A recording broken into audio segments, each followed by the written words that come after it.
Hello, class. Today we're going to continue on, and we're going to look at westward expansion and manifest destiny, leading up to the age of Jackson from 1812 to 1830. So remember from the last lecture video, Thomas Jefferson was our third president, and during his 2 terms of office, he doubled the size of the United States with the Louisiana Purchase. The Supreme Court power was strengthened by judicial review during the Marbury v. Madison court case, and he sent Lewis and Clark to explore the Louisiana Purchase, finding a route to the Pacific Ocean.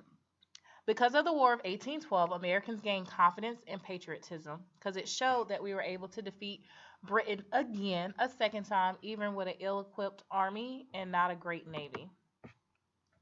So during James Monroe, he's going to be our next president. He's our fifth president.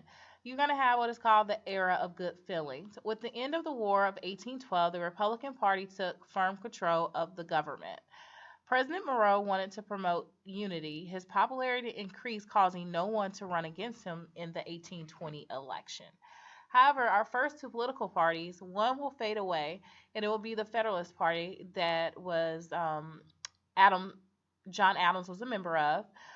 Rufus King, the Federalist candidate in the 1816, lost to James Monroe. Stung by this defeat, the Federalist Party began to lose power. Within a few years, the party had disappeared.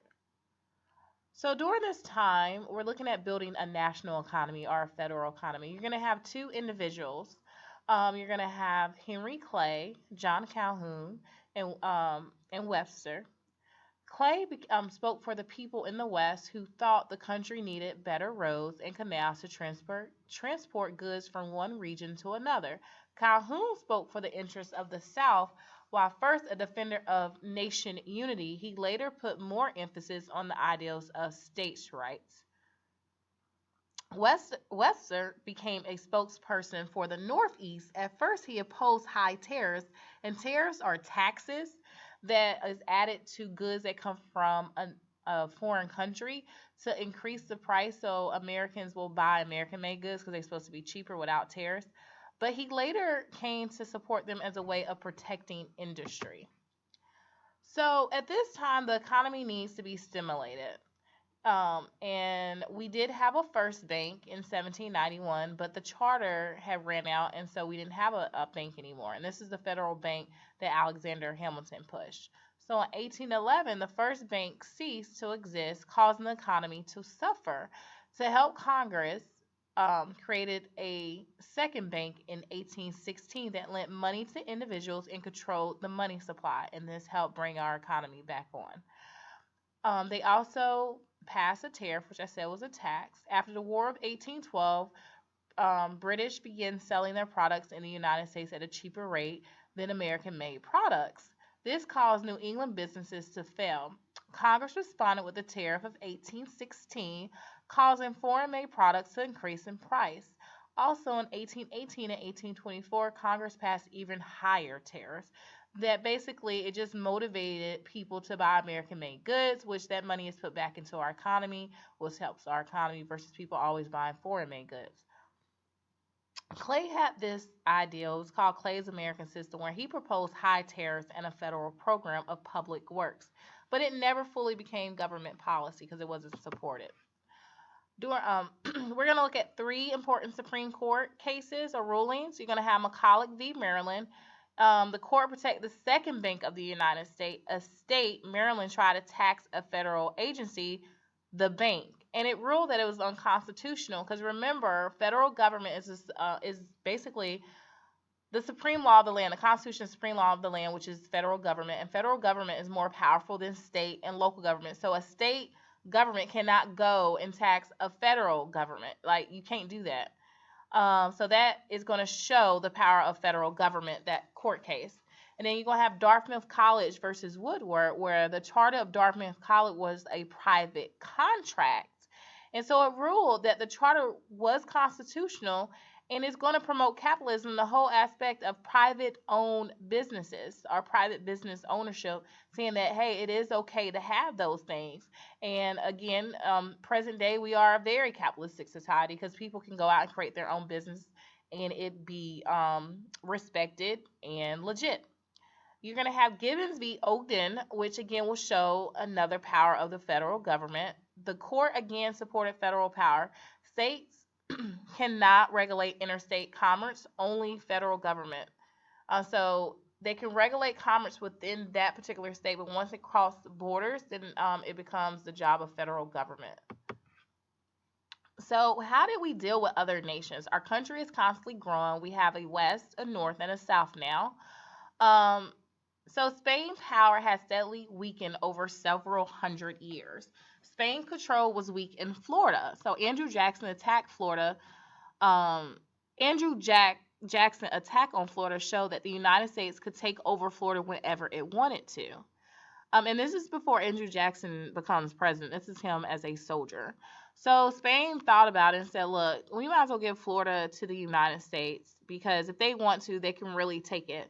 So we will actually gain Florida during this time under this president because Spain power had weakened. So now we gain more to our territory. Also during this time, a lot of Latin American countries are gaining their freedom from Spain because Spain has been weakened, and other European countries like Russia and they're looking like, okay, we can go over there and colonize those areas and have our influence in those areas. But then James Monroe, our president, was like, no, y'all stay in the Eastern Hemisphere. This is the Western Hemisphere, and he released what is called the Monroe Doctrine, where he says the United States warned European nations against reestablishing colonies in the newly independent Latin American countries.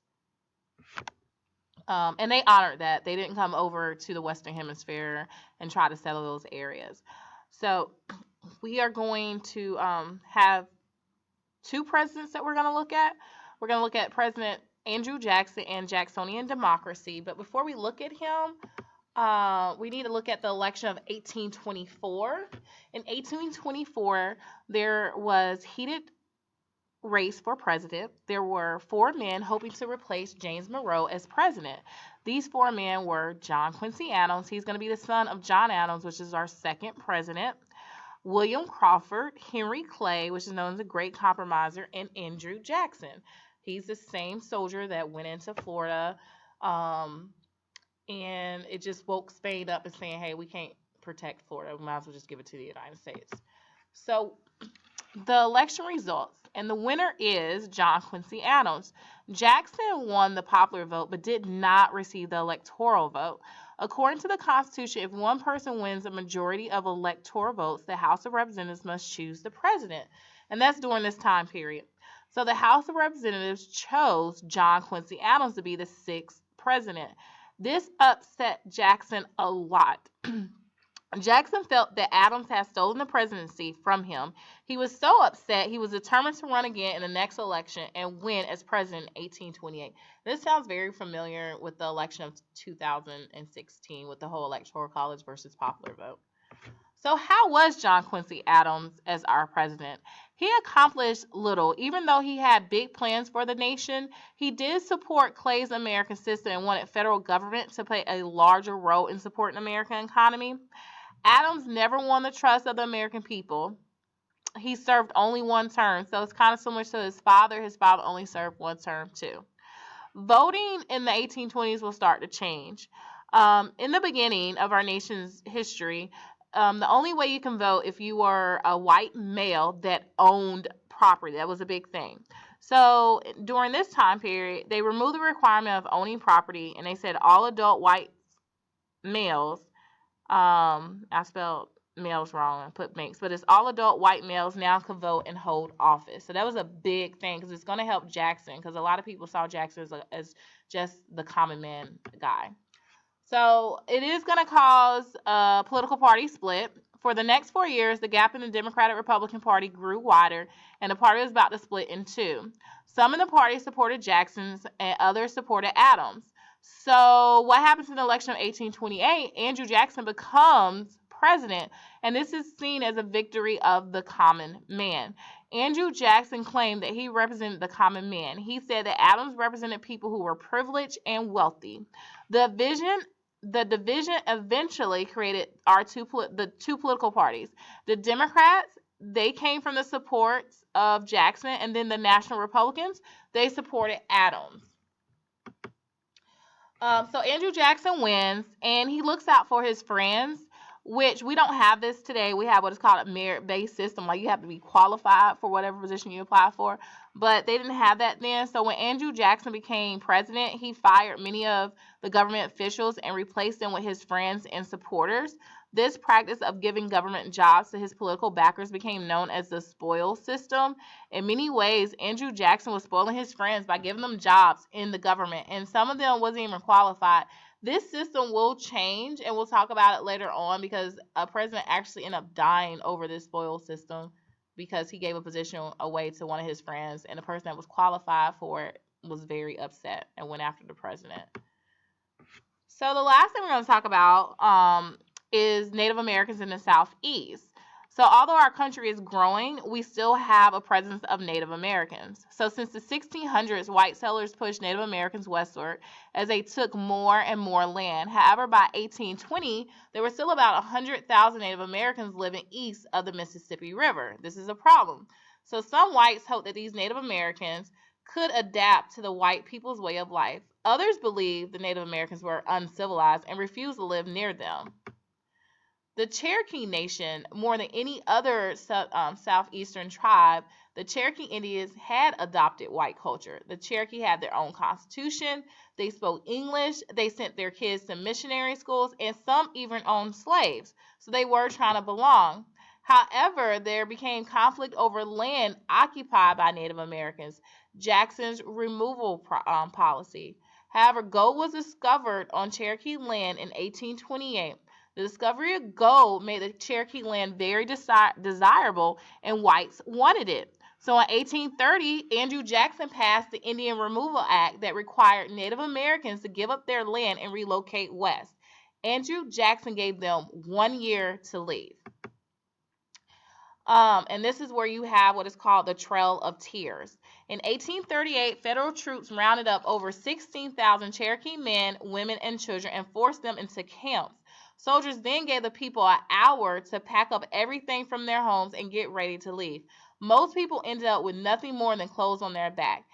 Andrew Jackson was not supposed to do this because it was actually a Supreme Court ruling, and that was Rochester versus Georgia, where the Supreme Court ruled that Georgia's laws can have no force within Cherokee territory. So although there was a Georgia law saying they had to move, they told them that they could not because it was Cherokee territory. So Andrew Jackson, he said, look, if John Marshall wants to give this order, then he needs to find a way to enforce it. If not, I'm still moving them. And that's what he did. Andrew Jackson did not honor the ruling and still ordered the removal of Native Americans, leading to the Trail of Tears. So what was the Trail of Tears?